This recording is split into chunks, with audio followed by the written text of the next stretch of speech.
Finally Manipur के अंदर राष्ट्रपति शासन लागू कर दिया गया है। एक नाटकीय घटनाक्रम के बाद मणिपुर के सीएम बीरेन सिंह अपना इस्तीफा देते हैं। उनका एक ऑडियो टेप लीक होता है जिसकी जांच के आदेश सुप्रीम कोर्ट ने दे दिए हैं और उसके बाद वो अपना इस्तीफा देते हैं। हालांकि देखिए उनके ऊपर प्रेशर बहुत लंबे समय से उनके ऊपर प्रेशर दिया जा रहा है कि एज अ सीएम अब उनको मणिपुर के इस पद पे नहीं रहना चाहिए। और इस बार तो अपोजिशन ने कह दिया था कि अगर आपने इस्तीफा नहीं दिया तो आपके खिलाफ नो कॉन्फिडेंस मोशन लाया जाएगा। और उसके बाद एक ऑडियो टेप लीक होता है और इस ऑडियो टेप के लीकिंग के बाद वो अपना इस्तीफा दे देते हैं। इस्तीफा देने के बाद मणिपुर के अंदर राष्ट्रपति शासन लागू कर दिया जाता है। और ऐसा पहली बार नहीं हो रहा है कि मणिपुर के अंदर राष्ट्रपति शासन लागू किया गया है, ये 11वीं बार है।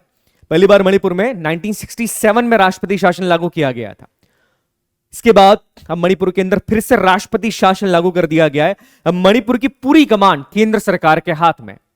पर बड़ा सवाल यह उठता है कि आज 600 से ज्यादा दिन हो चुके हैं मणिपुर के अंदर हिंसा को भड़के हुए। 250 से ज्यादा लोगों की जान चली गई है। पूरा देश, पूरा भारत, पूरी दुनिया मणिपुर के ऊपर नजर गड़ा के बैठा है।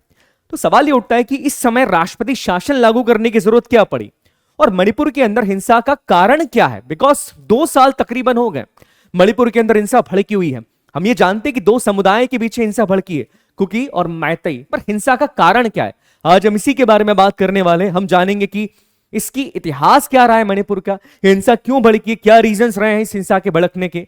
इसके बाद हम बात करेंगे कि अब ऐसा क्या हुआ कि मणिपुर के अंदर राष्ट्रपति शासन लागू करना पड़ा। और अंत में हम बात करेंगे कि राष्ट्रपति शासन, जिसे हम स्टेट इमरजेंसी और जिसे हम कॉन्स्टिट्यूशन इमरजेंसी के नाम से भी जानते हैं, उसे लागू करने के संवैधानिक प्रावधान क्या है, किस तरीके से उसे लागू किया जाता है। जय Hind everyone, I am Prathamesh Ranjani और मैं आप सभी का इस अमेजिंग प्लेटफॉर्म के ऊपर बहुत बहुत स्वागत करता हूं।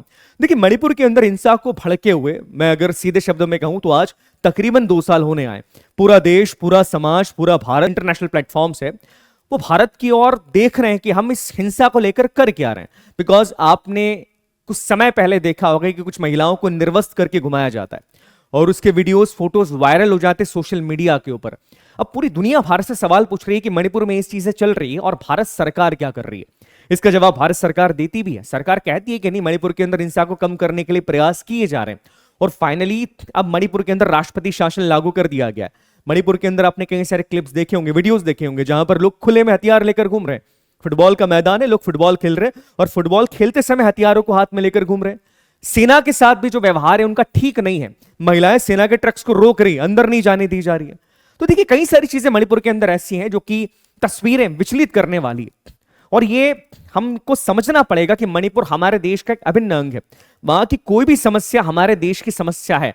अब वो समस्या क्या है, चलिए उस समस्या को पहले जानते हैं, क्योंकि समस्या की जड़ को जानना जरूरी है। और समस्या की जड़ कहीं ना कहीं मणिपुर के अंदर है, रिजर्वेशन। जी हाँ, चलिए इसके बारे में बात करते हैं। देखिए मैं चाहूंगा कि आप मणिपुर का मैप देखिए।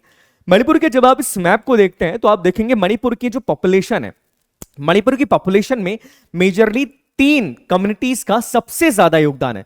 मणिपुर की पॉपुलेशन का लगभग 53% पॉपुलेशन है मैतेई समुदाय का। आप देख रहे होंगे सेंटर के अंदर ये जो इंफाल वाला एरिया है, ये जो इंफाल वैली जिसे कहा जाता है, जो कि प्लेन एरिया है, यहां पर जो पॉपुलेशन है वो है मैतेई समुदाय की। मैतेई समुदाय के लोग यहां पर रहते हैं। आप ये जो हिली एरिया देख रहे हैं, इस हिली एरिया के अंदर नागा और कुकी समुदाय के लोग रहते हैं। और हिंसा की जड़ के बारे में अगर मैं बात करूं या हिंसा के कारण के बारे में बात करूं तो कारण इन समुदायों के अंदर से ही आता है।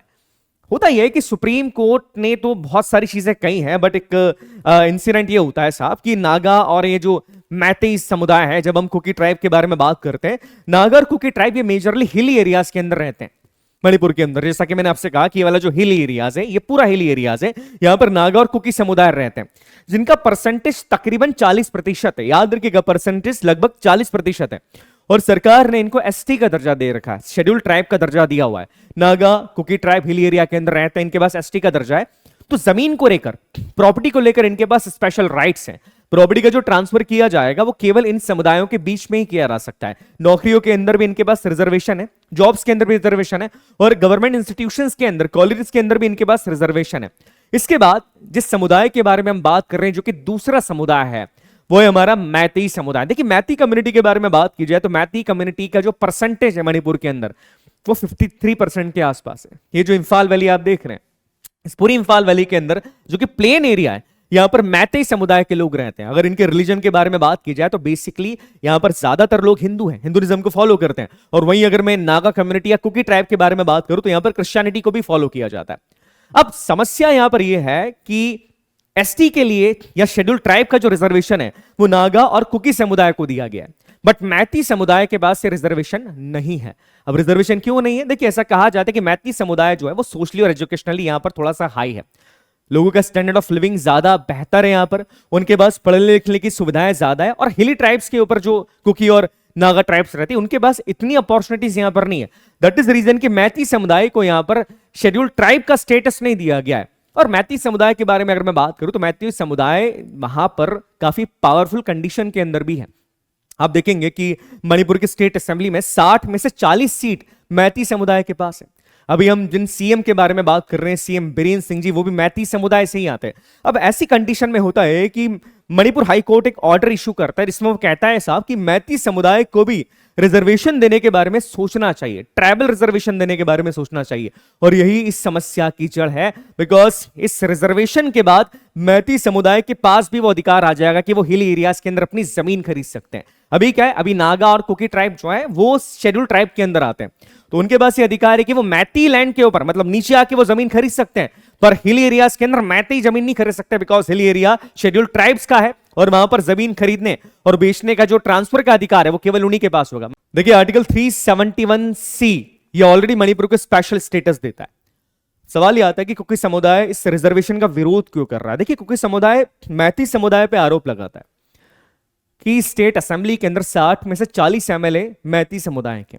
दैट्स वाई जो इम्फाल वैली है जहां पर मैती समुदाय के लोग ज्यादा रहते हैं, केवल उसी का डेवलपमेंट किया गया, बाकी एरिया का डेवलपमेंट नहीं किया गया। दूसरी बात, ऑलरेडी इम्फाल वैली डेवलप्ड है, और अगर ऐसे समय पर मैती समुदाय के लोगों को ट्राइबल वाला रिजर्वेशन मिल गया तो हिली एरिया के ऊपर आकर भी वो जमीन को परचेस कर सकते हैं, खरीद सकते हैं।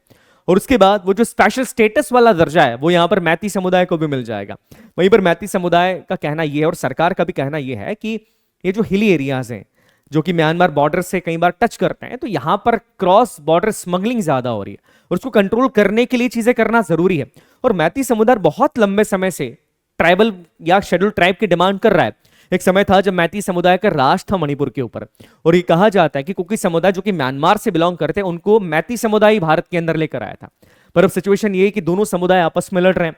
अब इसके बाद होता है कि मणिपुर के अंदर एक इमरजेंसी लगा दी जाती है which is known as the state emergency, जिसे हम प्रेसिडेंट रूल के भी नाम से जानते हैं।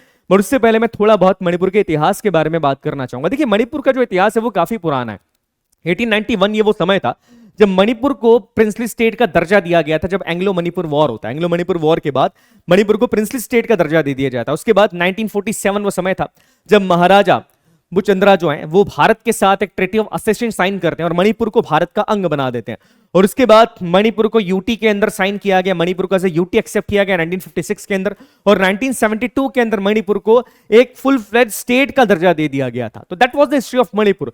पर अभी मणिपुर के अंदर समस्या इतनी ज्यादा बढ़ गई है कि वहां पर राष्ट्रपति शासन डिक्लेयर करना पड़ा है। मणिपुर के सीएम बीरेन सिंह जी इस्तीफा देते हैं, उनका एक ऑडियो टेप लीक होता है। इस ऑडियो टेप में वो हिंसा के बारे में बात कर रहे हैं और इसके बाद आरोप लगाया गया कि हिंसा को भड़काने में उनकी जिम्मेदारी है और उनका शायद योगदान भी रहा है। और उसके बाद अपोजिशन सीधा ये कहता है कि आपके खिलाफ हम एक नो कॉन्फिडेंस मोशन लेकर आएंगे। और उसके बाद बीरेन सिंह जी को इस्तीफा देना पड़ता है। वो खुद एक फुटबॉलर रहे, उसके बाद जर्नलिस्ट रहे और 2 बार मणिपुर के सीएम रह चुके हैं। अब इसके जो ऑडियो था उसकी जांच के आदेश ऑलरेडी सुप्रीम कोर्ट ने दे दिए, पर अब लगता है कि शायद अब मणिपुर के अंदर कंडीशंस ठीक हो जाएगी, बिकॉज अब पूरी जिम्मेदारी केंद्र सरकार और सेना के हाथ में आ गई है और इसे ठीक होना जरूरी भी है। आप समझिएगा, इतने समय हो गया मणिपुर के अंदर, इतनी सारी हिंसा की घटनाएं मणिपुर के अंदर भड़की हुई है, इतनी सारी घटनाएं हो रही है। उन घटनाओं से निजात पाने के लिए शायद राष्ट्रपति शासन ही अकेला तरीका था। अब इसके बाद हम संवैधानिक प्रावधानों के बारे में बात करें, यहां पर देखिए राष्ट्रपति शासन को लागू करने का एक तरीका है। आर्टिकल 356, आर्टिकल 356 प्रेसिडेंट रूल के बारे में बात करता है। इसे कॉन्स्टिट्यूशन इमरजेंसी और स्टेट इमरजेंसी भी कहा जाता है कि जब किसी राज्य के अंदर संवैधानिक मशीनरी फेल हो जाती है, मतलब राज्य संविधान के हिसाब से काम नहीं कर पा रहा है, राज्य के अंदर हिंसा ज्यादा भड़की हुई है, ये संविधान के हिसाब से राज्य को वहां की सरकार नहीं चला पा रही, तो उस राज्य के अंदर प्रेसिडेंट रूल लागू कर दिया जाता है। प्रेसिडेंट रूल मतलब सारा जो अधिकार है उस राज्य को चलाने का वो भारत की केंद्र सरकार के पास चला जाता है। ये मत समझिएगा कि प्रेसिडेंट रूल तो राष्ट्रपति के कहने पर ये सारी चीजें होती नहीं। आर्टिकल 74 क्लियरली कहता है कि राष्ट्रपति जो भी एक्शन लेते हैं वो काउंसिल ऑफ मिनिस्टर्स के एड एंड एडवाइस के ऊपर लेते हैं। तो यहां पर अगर मैं क्लियरली शब्दों में बात करूं तो केंद्र सरकार ही अब उस राज्य को चलाता है। अब इसके लिए प्रोसीजर क्या होता है, देखिए गवर्नर एक रिपोर्ट बना के देते हैं कि राज्य के अंदर संवैधानिक मशीनरी फेल हो गई है। अगर गवर्नर रिपोर्ट ना भी बनाए तो हमारे राष्ट्रपति के पास अधिकार है कि वो हमारे देश में किसी राज्य के अंदर उस प्रेसिडेंट रूल या राज्य के अंदर स्टेट इमरजेंसी को डिक्लेयर कर सकते हैं। जैसे वो इमरजेंसी को डिक्लेयर करते हैं, विद इन 2 मंथ मतलब 2 महीनों के अंदर इस इमरजेंसी का जो प्रोक्लेमेशन है उसे 2 महीने के अंदर सिंपल मेजोरिटी से लोकसभा राज्यसभा दोनों से पास हो जाना चाहिए। और एक बार पास होने के बाद 6 महीने तक उस राज्य के अंदर स्टेट इमरजेंसी लागू रहती है या प्रेसिडेंट रूल लागू रहता है। देखिए हम सबको केवल अब यही आशा है कि मणिपुर के अंदर राष्ट्रपति शासन के बाद अब ये हिंसा का दौर थम जाएगा और मणिपुर वापस से नॉर्मलिसी की तरफ आगे बढ़ेगा, बिकॉज ये बहुत जरूरी भी है। वहां पर आप देख रहे हैं कि किस तरह की घटनाएं हो रही हैं, लोगों की मृत्यु हो रही है, आगजनी की बहुत सारी घटनाएं हुई है। और हम सब आशा करते हैं कि हमारे देश का ये हिस्सा अब शांतिपूर्ण तरीके से रहेगा और धीरे धीरे नॉर्मलसी की तरफ लौट जाएगा। चलिए मैं आपसे नेक्स्ट सेशन के अंदर मिलता हूं। आप सभी अपना ध्यान रखिएगा, तब तक के लिए जय हिंद, जय भारत, भारत माता की जय।